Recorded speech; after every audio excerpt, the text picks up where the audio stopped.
కారడవులన్నది నాజలంఘలల కురులన్నది మంగళమ్మని నవ్వే మంగళిగ శివుడు నర్మగర్భంగా. నా నీటి కొనలు ఇనుప మొనలన్నది గంగ అనగానే నా నీటి కొనలు ఇనుప మొనలన్నది గంగ. నా నొసటి కన్ను కమ్మరి కొలిమి అన్నాడు. నీ కండ బలమెంత, నీ గుండె బలమెంత, నన్నాపగల నీ మెడగల పొగరెంత అంటే తుది ప్రశ్న సంధించే గంగ. అప్పుడు ఏమంటాడు శివుడు, నా శూద్ర కులజుల బలగాల బలమంత. శంకరుడు అంటున్నాడు, నా శూద్ర కులజుల బలగాల బలమంత, నా బహుళ జనుల నెత్తుటి చెమట జలమంత, నా బలమంత బదులిచ్చే బహుళ జనదేవుడనంగా. అలా వచ్చిన గంగ ఏమంటదంటే ఒక్క మాట చెప్పి మిగతా, పెంపుడు కూతురుగా పంపించు నాన్న. నీ దగ్గర ఉంచుకో బాబు, పంపించు. పెంపుడు కూతురుగా పంపించు నాన్న, పుడమి నుదుటన నేను తడి బొట్టునవుతాను. పృథ్వీ శ్రమ జీవికి తోబుట్టు అవుతాను. అన్నదాతకు మొదట ఆర్తి తీర్చేను. ఇది ఎందుకు ముగిస్తున్నానంటే ఇది చెప్పి నా మొత్తం కావ్యానికి ఈ 4 లైన్లే ప్రాణమయ్యా.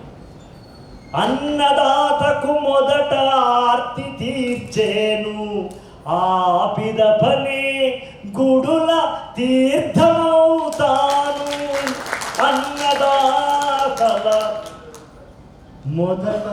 అన్నదాతకు మొదట ఆర్తి తీర్చేను, ఆపిదపని గుడుల తీర్థమవుతాను. తీర్థమవుతాను, తీర్థమవుతాను.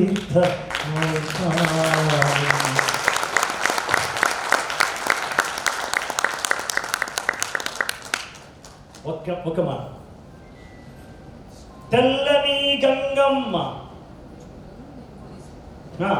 తెల్లని గంగమ్మ నల్లని యమునతో మట్టిలో ప్రవహించు చామన ఛాయ సరస్వతి నదితో సంగమించి, ఎందుకు సంగమించినది భిన్నత్వమున ఏకత్వమును చాటినది.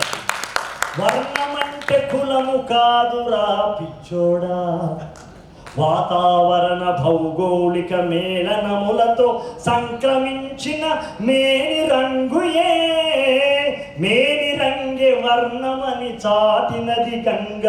మనుషులంత మానవీయపు పుడమి మడుగులో బుడగలని, మనుషులంత మానవీయపు పుడమి మడుగులో బుడగలు అని కడమాటగా తెలుపుతూ మనిషికీసిన దేశ సరిహద్దులను దాటి సోనారు బంగ్లాదేశ బోల శంకరుని తలుచుకొని బంగాళాఖాతాన మునిగిపోయిందా? కాదు, బంగాళాఖాతాన తన ఖాత తెరిచింది. నాకు మునిగిపోవడం ఇష్టంలే, కలిసిపోవడం ఇష్టంలే, కరిగిపోవడం కూడా ఇష్టంలే. అందుకే బోలా అనే ప్లేస్ లోపల అది నదిలో పడుతుంది. బోలా దాని పేరు బంగ్లాదేశ్లో ఉంది. బోల శంకరుడు బోల శంకరుని తలుచుకొని బంగాళాఖాతాన తన ఖాత తెరిచింది.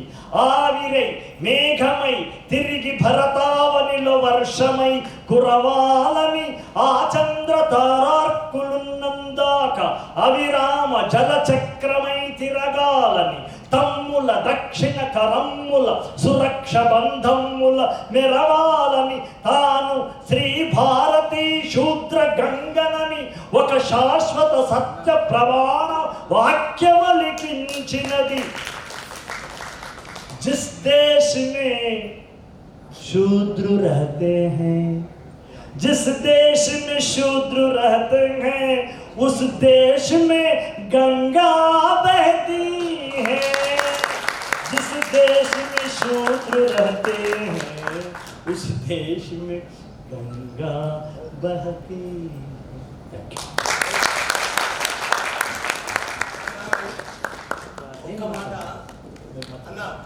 ఒకే ఒక్క మాట